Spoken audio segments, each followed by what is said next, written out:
We wanted to talk to Coca-Cola Colombia regarding SINALTRAINAL's allegations, but this was harder than it seemed.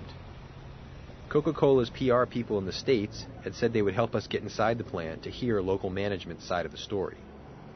But it turns out that the bottling plant in Bucaramanga is not owned by Coca-Cola, but by a Mexican-based company called Coca-Cola FEMSA.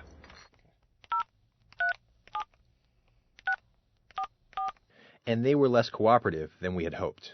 They told us that they don't want us going to the plant or interviewing any workers or anybody at the plant or getting any footage of the bottling plant because they feel it will affect or could, compromise their position in the lawsuit in the United States. Since Coca-Cola FEMSA's PR department was actually in Costa Rica, we decided that we might have better luck dealing with the local management directly. We arrived at the plant at 5:30 in the morning to meet some of the workers being brought in by bus for their 12 to 16-hour shifts. Many of the workers didn't want to talk to us.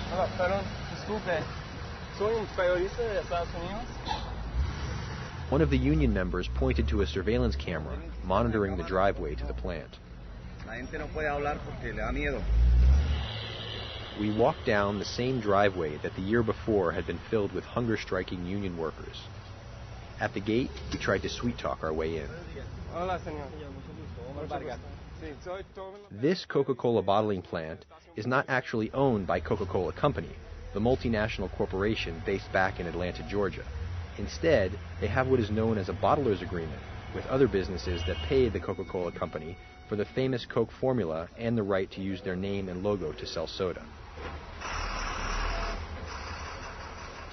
Part of the bottler's agreement is that Coca-Cola is not legally responsible for the labor practices of its bottlers, like this one, a fact that Coke's lawyers have used to get their name removed from the lawsuit brought by the union in United States federal court.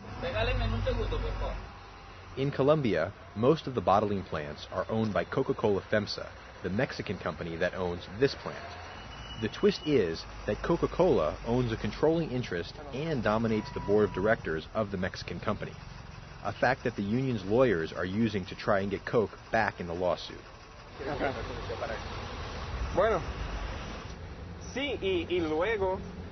Although we couldn't get inside the plant, we did get the chance to talk with some non-union workers.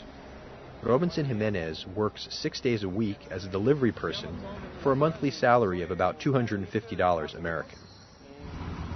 Pues la verdad, mire, uno aquí, el sindicato es bueno. Yo por lo menos, si me pudiera meter a eso me metería, pero entonces lo que pasa es que, digamos, yo me meto a eso, a mí me joden por otro lado. Entonces ahí es la vaina, yo quedo por fuera. Gabriel Maldonado also spoke with us. He says he worked at the plant for 17 years, but was told he was fired on the morning he showed up for work 2 days ago.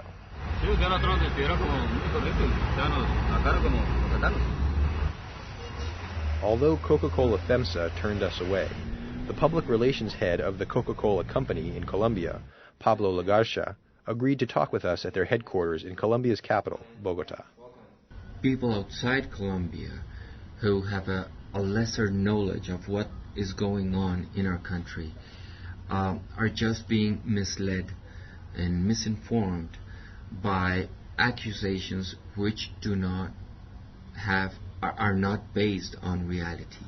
Lagarcha refused to talk about the specifics of the union's allegations because of the lawsuit in the U.S., but he defended Coca-Cola's labor practices in Colombia. If you live in Colombia, you're subject to a more violent situation than if you live in elsewhere around the world, with very few exceptions. We do think that workers who work for the Coca-Cola system in Colombia are safer even than Colombians who work for other projects in Colombia. Lagarcha cited the ways the Coke system protects its workers from political violence. Our bottling partner has implemented several measures like transportation to and from work, loans for the improvement of security in union offices or in the residences of union leaders.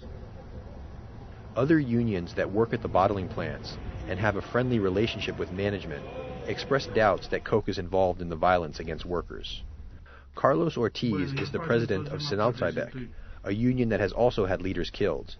He says the evidence against Coke just isn't there. Porque se ha dicho que en Colombia que Coca-Cola patrocina grupos paramilitares, que Coca-Cola asesina dirigentes sindicales. Nosotros no tenemos las pruebas y eso es lo que hemos dicho, que no, a nosotros no nos consta, y por eso el día que tengamos las pruebas y que sepamos que ellos están haciendo eso, seguramente también vamos a hacer las denuncias respectivas sobre eso, pero por el momento no contamos con los elementos necesarios para hacer eso.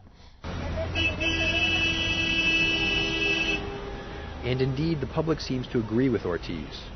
A campaign by SINALTRAINAL to boycott Coca-Cola in Colombia has been a complete failure. In fact, Colombians consume an average of 100 Coca-Cola products per year. Pablo Lagarcia thinks the boycott has failed partly because Colombians trust Coca-Cola. They see how the Coca-Cola company and the Coca-Cola brand are not just the strongest marketing brand in Colombia, one of the most admired companies in Colombia, one of the most sought after companies to work for, not just by professionals but by people in smaller cities where they own a family-owned bodega or distribution center or a mom-and-pop store. So they simply do not believe what SINALTRAINAL is saying against the company.